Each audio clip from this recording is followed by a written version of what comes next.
Hello friends, welcome to Ask Tamil. இன்னைக்கு நம்ம சேனல்ல மங்கி போன பழைய யூனிஃபார்மை எப்படி வந்து பிரைட்டா புதுசு மாதிரி ஆக்குறது அப்படின்றத இந்த வீடியோல பார்க்கலாம் வாங்க. இது வந்து ரொம்ப சிம்பிளா ரொம்ப ஈஸியா நம்மளே செஞ்சிர முடியும். சோ வீடியோவை மிஸ் பண்ணாம பாருங்க. யூனிஃபார்ம் மட்டும் இல்லாம நார்மலா நம்ம வீட்ல இருக்கக்கூடிய ஒயிட் Dressக்கெல்லாம் கூட நீங்க இந்த மாதிரி செஞ்சுக்கலாம். இப்போ நான் வந்து ஒரு டப்ல வந்து ஃபுல்லா தண்ணி எடுத்துர்க்கேன். இப்போ நான் எடுத்துக்கிற இந்த ஷர்ட்டை வந்து ஒரு முறை வந்து அப்படியே அதல அலசி எடுத்துற போறேன்.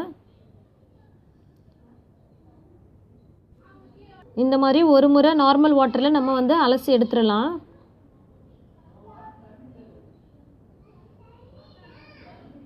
அலசிட்டு இதில இருக்கிற அந்த தண்ணியை வந்து புழிஞ்சிட்டேன்.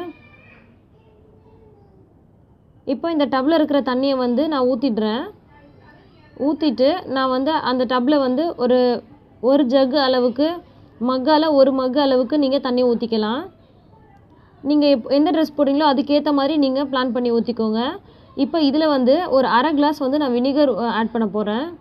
White vinegar. இந்த வினிகர் கூட நீங்க வந்து உப்பு கூட நீங்க சேர்த்துக்கலாம். சால்ட் கூட சேர்த்துக்கலாம். நான் வந்து சால்ட் போடல. ஜஸ்ட் தண்ணியில ஒரு 1/2 கிளாஸ் வந்து வினிகர் மட்டும் ஆட் பண்ணிருக்கேன். ஆட் பண்ணிட்டு இப்போ இந்த ஷர்ட்டை இதில நல்லா நனைச்சு விட்டு ஒரு 1/2 மணி நேரம் வந்து அப்படியே ஊற விட்டுறலாம். 1/2 an hour வந்து ஊறினதுக்கு அப்புறமா நம்ம வந்து இந்த தண்ணியில இருந்து நம்ம புழிஞ்சு எடுத்துறலாம்.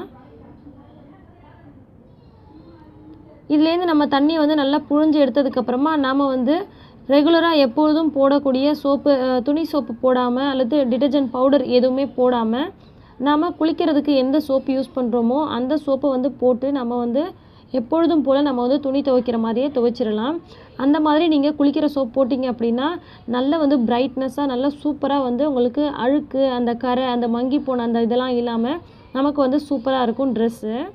இந்த வீடியோ உங்களுக்கு பிடிச்சிருந்தா லைக் பண்ணி மத்தவங்களுக்கும் ஷேர் பண்ணுங்க. டே டு டே லைஃப்க்கு தேவையான பெஸ்ட் டிப்ஸ் அண்ட் ஐடியாஸ் உடனுக்குடன் தெரிஞ்சுக்க ஆஸ்க் தமிழை சப்ஸ்கிரைப் பண்ணுங்க. நன்றி.